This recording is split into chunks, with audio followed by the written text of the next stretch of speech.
हाय बच्चों, कैसे हैं। अब देखिए ये आपका एनसीईआरटी का चल रहा है, विज्ञान पार्ट 1 चल रहा है आपका। इसमें क्या है नहीं, 2 पार्ट बन चुका है, ये तीसरा पार्ट है। 2 पार्ट में जहाँ से ख़त्म हुआ था वहीं से शुरू करते हैं। आपका क्वेश्चन नंबर 6 से शुरू होगा वहीं से। इसके पहले पार्ट 2 भी बना चुके, ये पार्ट 3 है।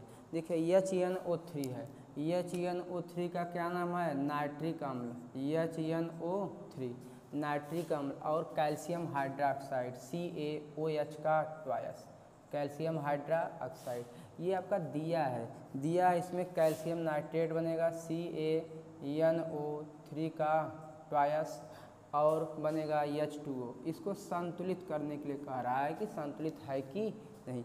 चलिए हम इसमें कवर करते हैं संतुलित है कि नहीं। तो जितनी और इस साइड है उससे और पहले धातुओं को करते हैं। किसको करते हैं, धातुओं को। इसमें अगर धातु देखा जाए तो कौन है, कैल्शियम है। कैल्शियम कई ठो है, एक ठो है, यहाँ कई ठो है, एक बराबर है।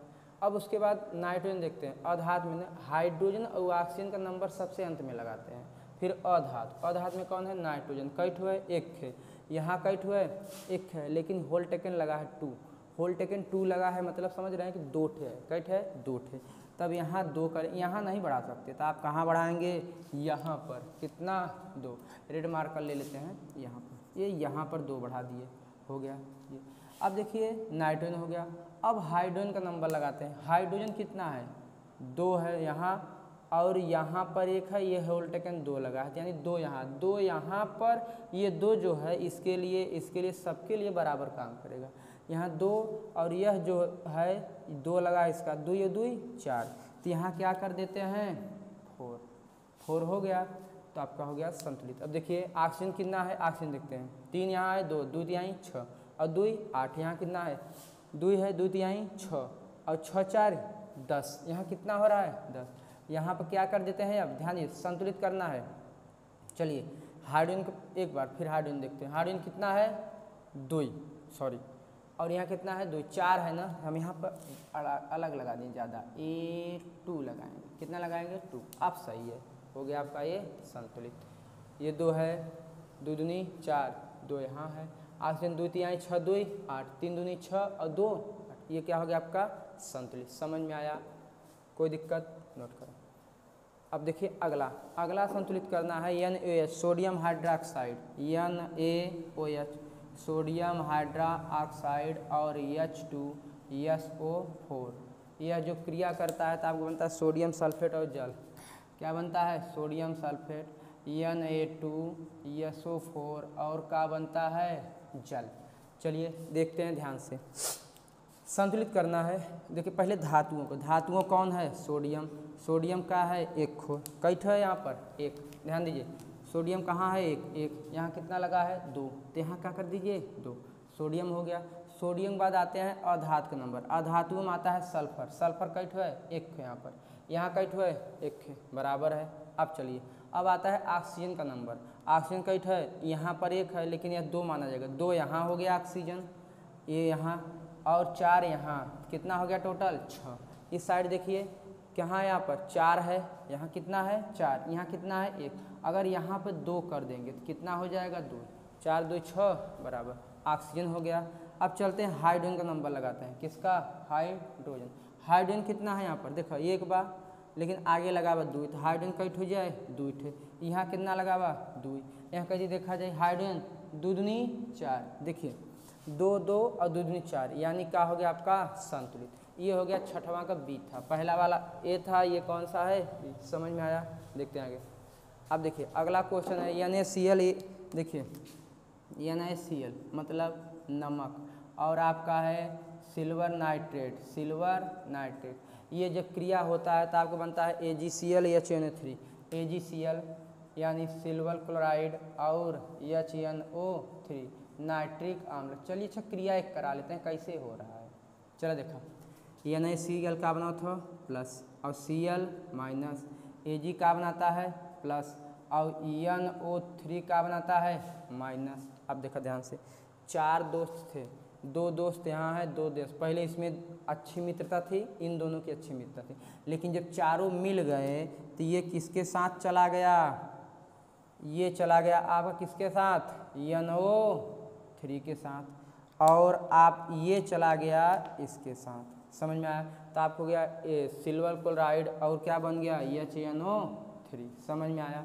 ये दूसरा। अगर संतुलित की बात किया जाए तो Ag कई है पहले धातु, Ag मतलब सिल्वर, सिल्वर माने चांदी, ये 2 एक है। अब सोडियम एक को है, सोडियम कहाँ है, सॉरी 1 मिनट गलती हो रहा है थोड़ा, यहाँ पे 1 मिनट, यह नहीं ClAg, हाँ यहाँ पर यह नहीं होगा, सॉरी यह नहीं है, तो यह नहीं कई है, 1 है, यहाँ कितना है 1, Ag कितना है 1, सिल्वर, ऑक्सीजन कितना है 3, यहाँ कितना है 3, ये संतुलित है आपका, इसमें कोई लफड़ा नहीं है, ये क्या है आपका संतुलित हो गया। चलिए अब देखते हैं अगला इसमें एक छोड़ रहा है, सरल है, अपना लगाइए। अब देखते हैं 7 का, 7 का एक है, आप स्वयं लगाइएगा, इसको क्वेश्चन इजी है। देखिए 7 कैल्शियम हाइड्रोक्साइड, क्या कर रहा है, कैल्शियम Ca+ हाइड्रोक्साइड OH- जब होगा तो क्या हो जाएगा CaOH का 12, कैल्शियम हाइड्रोक्साइड और कार्बन डाइऑक्साइड, क्या carbon dioxide CO2, calcium hydroxide और कार्बन डाइऑक्साइड क्रिया होता है तो कैल्शियम कार्बोनेट CaCO3 और क्या बनाता है जल। ये दिया है, कहा है कि रासायनिक समीकरण को संतुलित कीजिए और लिखिए। कैल्शियम कैठ है एक संतुलित कर रहे हैं, कार्बन कैठ है एक है, हाइड्रोजन कैठ है 2, हाइड्रोजन कैठ है 2, ऑक्सीजन कैठ है 2 यहाँ है, और ये यहाँ 1 है लेकिन होल टेकन 2 है, 2 माना जाएगा, 2 यहाँ पर 2 4, और यहाँ पर भी 3 और 1 4, ये क्या है आपका संतुलित है। कैल्शियम हाइड्रोक्साइड कार्बन डाइऑक्साइड की जब क्रिया होती है बनता है कैल्शियम कार्बोनेट और जल प्राप्त होता है, समझ में आया। चलो ये 7 का A था। अब 7 का B, 7 के B में आपका है कि एल्युमिनियम माने Al, एल्युमिनियम माने Al, एल्युमिनियम और कॉपर क्लोराइड CuCl2, एल्युमिनियम और कॉपर क्लोराइड, चलिए क्रिया कराते हैं, क्या होगा एल्युमिनियम क्या बनाता है Al+3 और कॉपर +2 और Cl-, देखिए यह अकेला था, ये 2 लोग थे, आए दोनों की 2 इधर से 1 इधर से मित्रता होने लगी, तो ये क्या किया, ये इससे ज़्यादा घनिष्ठ मित्र हो गया, तो क्या बन गया AlCl3, क्योंकि यहाँ पर जब क्रिया होगी, देखिए यहाँ देख लीजिए एल्युमिनियम +3 है और Cl-, जब लिखा जाएगा तो क्या हो जाएगा AlCl3, 3 का इसमें गुणा होगा 1 इसमें, यहाँ 1 माना जाता है, 1 नहीं लिखा जाता, एल्युमिनियम क्लोराइड, और ये आपका कॉपर क्या हो गया अलग Cu। अब चलिए संतुलित करके लेते हैं, संतुलित है कि नहीं, चलिए देखते हैं संतुलित। ये कौन सा है, सॉरी C हो गया है, सॉरी C हो गया, B अभी हो जाएगा। चलिए ये 7 का C है, ध्यान दिया जाए। आप संतुलित करते हैं, क्लोरीन का इठो है 2 इठो, यहाँ का इठो है 3, यहाँ कर दीजिए 2, यहाँ कर दीजिए 3, 2 तिहाई 6, 2 तिहाई 6, कॉपर कितना है 3, एल्युमिनियम कितना है 2, यहाँ का कर दीजिए 2, सब हो गया संतुलित। Aluminium 2, aluminium 2, copper 3, aluminium chloride का 3 दूनी 6 और 2 तिहाई 6, यानी क्या है बराबर हो गया।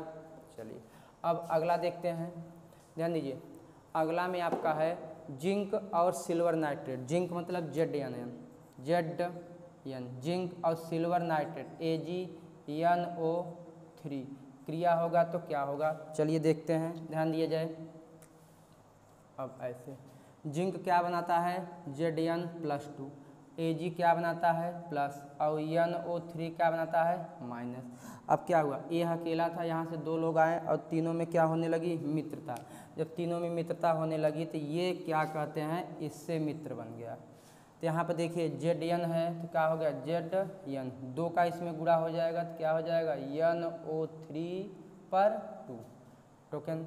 अब यहाँ पर Ag क्या हो गया अलग, Ag क्या हो गया अलग, समझ में आया, ये आपका हो गया। अभी बना क्या जिंक और सिल्वर नाइट्रेट, जिंक नाइट्रेट और सिल्वर हो गया। अब देखिए संतुलित कर लेते हैं कि संतुलित है कि नहीं। जिंक एक को है, सही है, Ag एक है, En का इठे 2 इठे लगाए तो यहाँ 2 कर दीजिए, जब 2 करेंगे तो यहाँ Ag गबड़ा गया, Ag भी क्या कर दीजिए 2, अब क्या हो गया आपका संतुलित, समझ में आया, ये हो गया। अब अगला क्वेश्चन है D नंबर, ये B था, इसके पहले C था। अब बेरियम क्लोराइड, ध्यान दीजिए, अगला अगला आपका है बेरियम क्लोराइड और पोटेशियम सल्फेट। चलिए बेरियम क्लोराइड BaCl2 और पोटेशियम सल्फेट K2SO4 क्रिया होता है तो क्या होता है, चलिए देख लेते हैं। ध्यान दो, Ba का बनाता है +2 क्लोरीन Cl- और आपका K का बनाता है प्लस और SO4 क्या बनाता है -2 हो गया। अब देखिए दो लोग इधर थे, दो लोग इधर जान आए और एक साथ दोस्ती हो गई, तो ये दोस्त किसके साथ बन गया, इसके साथ, तो क्या हो गया BaSO4 BaSO4। विपरीत आवेशों में दोस्ती होती है, ये प्लस है और ये माइनस, ये इसके साथ हो गया तो क्या बन गया KCl।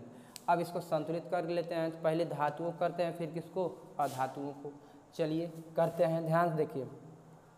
अब यहाँ पर जब करेंगे पहले धातु देखिए, K का ठो है 2 ठे, यहाँ का ठो है 1 ठे, K मतलब पोटेशियम 2 कर दीजिए 2 हो गया।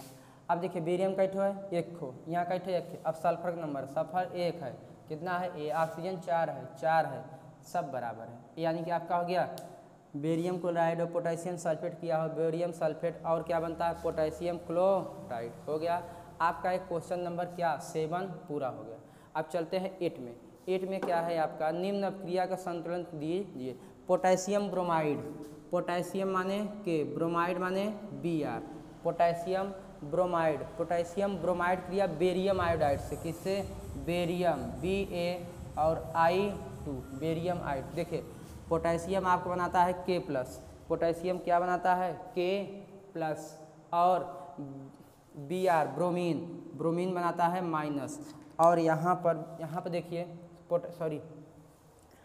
क्या है बेरियम आयोडाइड ना, यहाँ पर Ba होगा, क्योंकि बेरियम का बनाता है +2 और ऑक्सीजन का बनाता है -, हाँ ये 2 होगा यहाँ पर हो गया। अब देखिए दो लोग इधर थे, दो लोग इधर आए, तो आपस में जब क्रिया हो जाएगी तो ध्यान दीजिए ये इसके साथ दोस्ती कर लेगा, किसके साथ, विपरीत आवेश के साथ, और ये किसके साथ, इसके, तो ये दोनों क्या हो जाएगा Ki पोटेशियम आयोडाइड, ये इसके साथ हो जाएगा तो BaBr2। क्यों यहाँ पे 2 लग गया, क्योंकि इसका 2 आवेश था, इसका 1, जिसका कम रहता है उसी में गुणा हो जाता है। ये 2 था, यह 1 था, तो यहाँ पे 2 लग गया, इससे का BaBr2। ये आपका हो गया 8वां का ए था, 8वां क्वेश्चन का ए। अब देखिए 8वां का ए हो गया, अब 8वां का बी में आते हैं। Zinc carbonate ZnCO3 zinc carbonate करते हैं, और आपका होगा जिंक ऑक्साइड, ये जब गर्म करते हैं, क्या करते हैं गर्म, तो इसमें दिया है आपका जिंक ऑक्साइड ZnO और प्लस क्या है कार्बन डाइऑक्साइड CO2। देखते हैं कैसे हुआ, ध्यान दो। अब यहाँ पर जब ये गर्म करते हैं जिंक कार्बोनेट, तो क्या बना जिंक ऑक्साइड और कार्बन डाइऑक्साइड। संतुलित करते हैं, Zn का ठो है 1 है, ऑक्सीजन का ठो है 3, यहाँ पर देखिए कार्बन का ठो है 1 है, बराबर है, सही है। चलिए अब ऑक्सीजन का ठो है 3 ठो, यहाँ का ठो है 1, यहाँ कितना है 2, इस साइड 3 इस साइड 3, दोनों का है बराबर, तो आपका हो गया। अब अगला है हाइड्रोजन और क्लोरीन, ये तो हो गया है। मैग्नीशियम और हाइड्रोक्लोरिक अम्ल, ये भी आपका हो चुका है। अब देखिए ऊष्माक्षेपी एवं ऊष्माशोषी, ध्यान दीजिए ऊष्माक्षेपी अपक्रिया, ध्यान से देखिए ऊष्माक्षेपी अभिक्रिया। चलिए ऐसी अपक्रिया के फलस्वरूप ऊष्मा उत्पन्न हो तो उसे क्या कहते हैं ऊष्माक्षेपी अभिक्रिया।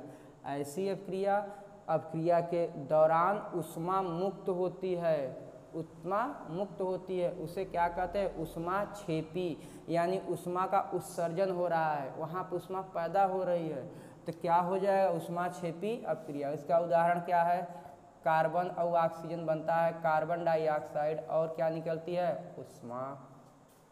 और यहाँ पर कैल्शियम हाइड्रोक्साइड और जल, तो क्या बनता है कैल्शियम हाइड्रोक्साइड Ca+ ऊष्मा, क्या वहीं जो चूना है पोतने वाला चूना, जब इसको यहाँ पे मिलाते हैं जल में तो क्या जल गर्म हो जाता है, उबलने लगता है और उसी से ऊष्मा निकलती है। ऐसी क्या है ऊष्माक्षेपी अपक्रिया। ऐसी अपक्रिया जो अपक्रिया के दौरान ऊष्मा मुक्त होती है उसे कहते हैं ऊष्माक्षेपी अभिक्रिया। अब ऊष्माशोषी अपक्रिया, ध्यान दीजिए ऊष्माशोषी, ध्यान देखो ऊष्माशोषी शोषी अभिक्रिया। चलिए, ऊष्माशोषी अभिक्रिया ऐसी अभिक्रिया जिसमें ऊष्मा लेकर के वो स्टार्ट हो, शुरू हो, मतलब ऐसी अभिक्रिया जिसमें ऊष्मा दिया जाए तब अभिक्रिया प्रारंभ हो, उसे कहते हैं ऊष्माशोषी अभिक्रिया। जैसे यह कैल्शियम कार्बोनेट को ऊष्मा जब दी जाती है तब बनता है कैल्शियम हाइड्रोक्साइड और कार्बन डाइऑक्साइड। मतलब चूना पत्थर जो इसमें ये किस अवस्था में है, द्रव अवस्था में। जब इसको ऊष्मा देते हैं, गर्म कर देते हैं, तो यह पत्थर की अवस्था में हो जाता है और कार्बन डाइऑक्साइड गैस खत्म, उड़ जाती है, यानी मुक्त हो जाती है। तो ऊष्माशोषी ऐसी अभिक्रिया जिसको प्रारंभ करने के लिए ऊष्मा की आवश्यकता होती है, उसे ऊष्माक्षेपी अभिक्रिया कहते हैं। समझ में आया? अब देखिए श्वसन ऊष्माक्षेपी अभिक्रिया क्यों है? श्वसन ध्यान दीजिए,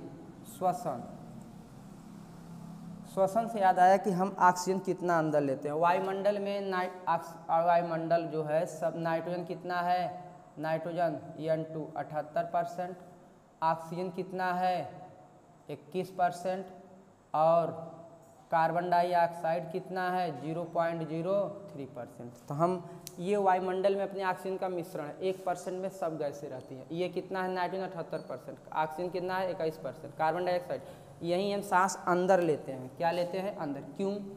क्योंकि ये सांस हम अंदर लेते हैं, क्योंकि वायुमंडल में नाइट्रोजन 78% है, ऑक्सीजन 21% और कार्बन डाइऑक्साइड 0.3%। और जब यहीं अंदर लेंगे तो बाहर भी नाइट्रोजन हम पूरा का पूरा बाहर निकाल देते हैं। कितना? 78%। कहाँ? ऑक्सीजन घट जाता है, 21% लिए थे, बाहर कितना निकाल रहे हैं 17%। और कार्बन डाइऑक्साइड हम लिए थे कितना 0.3%, लेकिन आउट कितना कर रहे हैं 4%। कई परसेंट? 4। यानी जो हम सांस यह लेते हैं और सांस बाहर निकलती है तो ये ऑक्सीजन घट जाता है। क्यों? 4% शरीर इस्तेमाल कर लेता है। कौन? वहीं श्वसन में। किसमें? श्वसन में। 78%, 21%, 0.3%, 78%, 17% कितना 4%। अब देखिए श्वसन के दौरान जब ऑक्सीजन शरीर के अंदर जाती है, ऑक्सीजन मतलब O2, इससे क्या होता है? ग्लूकोज टूटता है, ग्लूकोज टूटता है। जब ग्लूकोज टूटता है या ग्लूकोज का दहन होता है, ग्लूकोज का दहन होता है। क्या होता है? दहन। देखिए ग्लूकोज का टूटता है या ग्लूकोज का दहन होता है तो उससे हमें क्या, हमारे शरीर को ऊर्जा मिलती है जिससे हम अपने दैनिक कार्य करते हैं। ध्यान दें, श्वसन सांस लेते हैं, ऑक्सीजन जाती है कोशिकाओं के अंदर, कोशिकाओं के अंदर ग्लूकोज टूटता है जिससे हमें क्या मिलती है? ऊर्जा मिलती है और हम अपने दैनिक कार्य करते हैं। इससे सिद्ध होता है कि श्वसन एक ऊष्माक्षेपी अभिक्रिया है। अगर ऑक्सीजन जो व्यक्ति स्वस्थ नहीं रखता, ऑक्सीजन सही से नहीं ले पाता तो उसकी ग्लूकोज सही से नहीं टूटेगा, सही से ऊर्जा नहीं मिलेगी उसको। तो ऑक्सीजन क्या करता है? शरीर के अंदर जाता है और ग्लूकोज को टूटता है तो जिससे दहन होता है और उससे हमारे शरीर को ऊर्जा मिलती है। इससे सिद्ध होता है कि श्वसन एक ऊष्माक्षेपी अभिक्रिया है, ऊष्माक्षेपी। अब वियोजन अभिक्रिया को संयोजन अभिक्रिया के विपरीत क्यों कहा जाता है? क्योंकि वियोजन अभिक्रिया में एक बड़ा और टूट के छोटे छोटे अणुओं में विभक्त हो जाता है, जबकि संयोजन अभिक्रिया में दो या दो से अधिक छोटे अणु मिलकर एक बड़ा यौगिक बनाते हैं, उसे क्या कहते हैं? संयोजन। दोनों क्या हैं? विपरीत। इनकी दोनों लिख दीजिए, पहले पार्ट में पूरा कवर हो चुका है। अब देखिए उन वियोजन अभिक्रियाओं का एक समीकरण लिखिए जिसमें प्रकाश, ऊर्जा और वियोजन अभिक्रिया।